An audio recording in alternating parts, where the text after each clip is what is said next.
barbaartii dhulkaynu nahayo ballamo badan baynu qaadnay. bismillaahi araxmaan iraxiim. assalaamu calaykum waraxmatullaahi wabarakaatuhu. kulanti wacan daawadayaal, kusoo dhawaada barnaamijka tartan aqooneedka kedis ee shirkadda go turkey and study ay taabagelinayso, su-aalahana uu soo diyaariyey Turkish Pride Schools.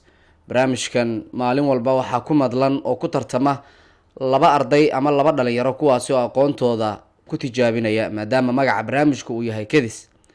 barnaamijka kedis waxaan kala gol leenahay in aan sare ugu qaadno aqoonta ardayda Soomaaliyeed iyo jiilka cusub ee soo koraya. waxaa barnaamijka maanta ku madlan Abubakar Xasan Xuseen iyo sidoo kale Maxamed Qaasim Abukar ayaa barnaamijka ku tartamaya. hadduu Allah raalli uu ka noqdo, tartankooda ayaan u gudagelaynaa. su-aalaha waxaa la weydiin doonaa min 4 su-aal, taasoo ka dhigan wadarta guud ee su-aalaha inay tahay 8 su-aalood. su-aasha tooska ah waa 2 dhibcood. ka faa'iidaysigana waxa uu noqon doonaa 1 dhibic oo dhankaaga soo mari doonta haddii aad ka jawaabtid insha Allah.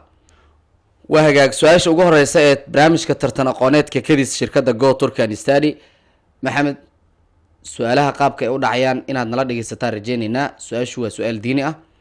kelmadda aljaahiliya qur-aanka kariimka ah waxaa lagu sheegay a 4 jeer, b 15 jeer, c 10 jeer. aan mar kale kugu celiyo. kelmadda aljaahiliya qur-aanka kariimka ah waxaa lagu sheegay a 4 jeer, b 15 jeer, c 10 jeer. waan filayaa inaad garatay oo aad ka jawaabi doontid. 30 ilbiriqsi ay haysataa. waxbartaan waxbartaan waxbartaan waxbartaan waxbartaan barwaaqo gaaran. bismillaah, su-aashaas haddaan isku jawaabteeda waxay noqon doontaa c. tartame Maxamed Qaasim, su-aashii la weydiiyey oo ahayd su-aashii ugu horreysay ee diini ah, jawaabta uu ka bixiyey ma ahan mid saxa. haddii uu ka faa'iidaysanayo Abubakar. su-aashaas haddii isku dayo waxay noqonaya b. Abubakar waxa uu yidhi isna xarafka b. waxaad moodaa in labada tartame darfaha ay jawaabuhu ka bixiyeen ay ahaayeen kuwii aanan saxda ahayn, oo midii saxda ahayd hadda in la sheegaa aysan u baahnaynba, maadaama 3 xaraf a b c ay ahayd. jawaabta saxda waxay ku jirtaa xarafka e, waana 4 jeer. waagaag, su-aasha labaad ee tartanka Abubakar ahna su-aashaada koowaad ee tartanka. kelmadda azakaat qur-aanka kariimka waxaa lagu sheegay a 80 jeer, b 32 jeer, c 10 jeer. aan mar kale kugu celiyo. kelmadda azakaat qur-aanka kariimka waxaa lagu sheegay Abubakar, dhagaha u fur su-aasha, a 80 jeer, b 32 jeer, c 10 jeer. waxbartaan waxbartaan waxbartaan waxbartaan waxbartaan barwaaqo gaaran. jawaabtaas waa b. waa hagaag, su-aashii la weydiiyey Abubakar ahayd su-aal diini ah, su-aasha labaad ee tartanka. dhankiisa marka loo eego su-aashiisa koowaad, jawaabta uu ka bixiyey waa midii saxda ahayd, waana xarafka b ayay ku jirtaa oo 32 jeer ah. Abubakar hambal yaa ku leenahay. su-aasha kale ee xigta waxaa iska leh tartame Maxamed Qaasim oo Abubakar maanta la tartamaya. Maxamed Qaasim, su-aashu waa su-aal chemistry ah, waxayna u dhacaysaa sida soo socota. qalinka iyo warqadda. imise carbon ayuu ka kooban yahay isku dhiska higsayn. aan mar kale kugu celiyo. imise carbon ayuu ka kooban yahay isku dhiska higsayn. waxbartaan waxbartaan waxbartaan waxbartaan waxbartaan barwaaqo gaaran. bismillaah, su-aashaas jawaabteeda haddaan isku dayo 6 kaarboon. waa hagaag, su-aashii koowaad ee scientifiga ay ahayd su-aashii saddexaad ee tartanka. su-aashaasi waxaa la weydiiyey tartame Maxamed Qaasim, imise carbon ayuu ka kooban yahay isku dhiska higsayn. jawaabta uu ka bixiyey oo ahayd 6 carbon waa jawaab saxa. su-aasha kale ee xigta waa su-aal kale oo chemistry ah. tartamaha la tartamaya Abubakar ayaa hortaallaa. Abubakar, su-aashu waa chemistry. imise carbon ayuu ka kooban yahay isku dhiska octane. aan mar kale kugu celiyo. imise carbon ayuu ka kooban yahay isku dhiska octane. su-aasha jawaabtiisa haddii aa ka bixi waa 8 kaarboon. su-aashaasi oo la weydiiyey tartamaha Abubakar ahaydna su-aal chemistry ah, jawaabta uu ka bixiyey waa mid saxa, waana 8 carbon. وهجاك سؤال شناد يعني سلسو قارني أنا سؤالها ترتنكا قيبت الدحية ترتنكا يعني مركن مرينا سؤال شو سؤال حسابه وحي ورت الله tartame maxamed qaasim su-aasha dhagaha u fur. imise qaab ama imise siyaabo ayaa looga dooran karaa 15 ciyaartooy koox ka kooban 11 ciyaaryahan ugu yaraan? jawaabtaan kaa sugaynaa insha allah. waxbartaan waxbartaan waxbartaan waxbartaan waxbartaan barwaaqo gaaran. bismillaah su-aashaas jawaabteeda haddaan isku dayo waa 5 qaab. su-aashii labada tartamo kusoo adkaatay oo ahayd su-aal xisaab ah, jawaabteeda oo saxda waxay noqonaysaa 1941 siyaabood. 1941 hab ama 1941 siyaabood. su-aasha markan waa su-aal kale oo xisaab ah, dhagaha u fur. hel itimaalka laba laflaadhu ay isla soo baxayaan wadar aanan ahayn 6 ama 4, jawaabtana ku bixi jajab qumane fududaysan. markale aan kugu celiyo, hel itimaalka laba laflaadhu ay isla soo baxayaan wadar aan ahayn 6 ama 4, jawaabtana ku bixi jajab qumane fududaysan. waxbartaan waxbartaan waxbartaan waxbartaan waxbartaan barwaaqo gaaran. su-aasha jawaabteeda haddii aan isku dayo waa hal lagu qeybiyey 18. su-aashaas jawaabteeda haddii aan isku dayo waa hal lagu qeybiyey 18. labada tartame markale su-aashii xisaabta ahayd baan su-aalaha xisaabta way soo wada laabteen, way ka faa'iideysan waayeen ama uu ka faa'iideysan waayay tartamaha kale. jawaabta saxda ah waa 7 la hoos dhiga 9. waa 7 la hoos dhiga 9.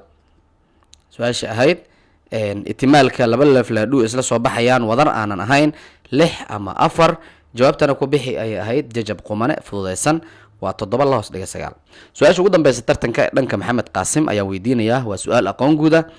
madaxweynihii ugu horeeyey ee dalka Algeria xornimada kadib waxa uu ahaa A Farhat Abbas, B bin Yusuf bin Khedda, C Ahmed Bella. markale aan kugu celiyo, madaxweynihii ugu horeeyey ee dalka Algeria xornimada kadib waxa uu ahaa Farhat Abbas, waxa uu ahaa bin Yusuf bin Khedda, waxa uu ahaa Ahmed Bella. waxbartaan waxbartaan waxbartaan waxbartaan waxbartaan barwaaqo gaaran. su-aashaas haddii jawaabteeda aan isku dayo Farhat Abbas. farxaad cabaas ayuu doortay tartame maxamed qaasim. su-aasha aqoon guud ay ahayd, jawaabta uu ka bixiyey ma ahan midii saxda ahayd. haddii uu ka faa'iideysanaya tartamaha xiga axmed aa ku leh ama axmed, sida uu ku xusan yahay Ahmed Bella ama Ahmed. tartamahaasi isna jawaabta uu ka bixiyey ama su-aashii la weydiiyey oo ahayd su-aal aqoon guuda, jawaabta uu ka bixiyey waa midii saxda ahayd, waana Ahmed Bella ama xarafka C ayay jawaabta ku jirtay. su-aasha ugu dambeysa tartanku hadafkiisu waa aqoon iyo kasbasho aqoon dheeri ah ardaydu inay helaan. magaca barnaamijkuna waa kadis, taasoo loogu talagalay in sare loogu qaado tacliinta ardayda. su-aasha ugu dambeysa tartanka, madaxweynihii ugu horeeyey ee dalka Bakistan xornimada kadib waxa uu ahaa, tartamaha jawaabta markuu bixinayo xarafka ha doorto ama magaca inaad dhammaystirto ama xarafka sida ku ron. xaraf keliya lagama qaadan doono, magaca dhammaystir ama xaraf qaado, sida meel inaad toos u raacdaan rajeynayna insha allah. waxa uu ahaa Cabdiraxmaani Faris, waxa uu ahaa B Ahmed Bella, waxa uu ahaa C Maxamed Cali Janaax. aan mar kale kugu celiyo, madaxweynihii ugu horeeyey ee dalka Bakistan xornimada kadib waxa uu ahaa Cabdiraxmaan Faris, A B Ahmed Bella, C Maxamed Cali Janaax. su-aasha jawaabteeda haddii aan isku dayo waa C. waxbartaan waxbartaan waxbartaan waxbartaan waxbartaan barwaaqo gaaran. tartamahaasi Cna waxaa ku xusan Maxamed Cali Janaax, waa jawaabta saxda ah. waxaa intaas noogu soo idlaaday tartankii u dhexeeyey laba tartame aqoontoodu ay ku tijaabinayeen oo ah barnaamij kadis. arday kasta uusan ogeyn su-aalaha meesha ay ka imaanayaan, laakiin ay tahay nasiib, hawda iyo ayaan. sidaa darteed su-aalihii tartanka ayaa intaas noogu soo idlaaday. markan waxaan rajeynaynaa natiijada tartanka iyo sida loo kala helay inaan ku dhawaaqnay insha allah. daawadayaal, labada tartame ee barnaamijka maanta ku madlanayd inay ku tartamaan waxay kala ahaayeen Abubakar Xasan Xuseen iyo Maxamed Qaasim. labada tartame dadaal iyo juhdi iyo karti dheer kadib su-aalaha la weydiiyey mid kasta waxa uu ahaa 4 su-aal. haddii aan ku horeeyo abubakar xasan xuseen waxaa la weydiiyey su-aalo gaaraya 4 su-aalood. 4tii su-aal ee la weydiiyey su-aasha koowaad waa uu ka jawaabay, su-aasha labaad waa uu ka jawaabay, su-aasha saddexaad kama jawaabin, su-aasha afraad waa uu ka jawaabay. waxa uu helay halka faa'iidaysi oo su-aashii afraad oo kasoo fakatay saaxiibkii la tartamayay. sidaa darteed wadarta dhibcaha guud ee halkan uu ku aruursaday waa 7 dhibcood abubakar xasan xuseen.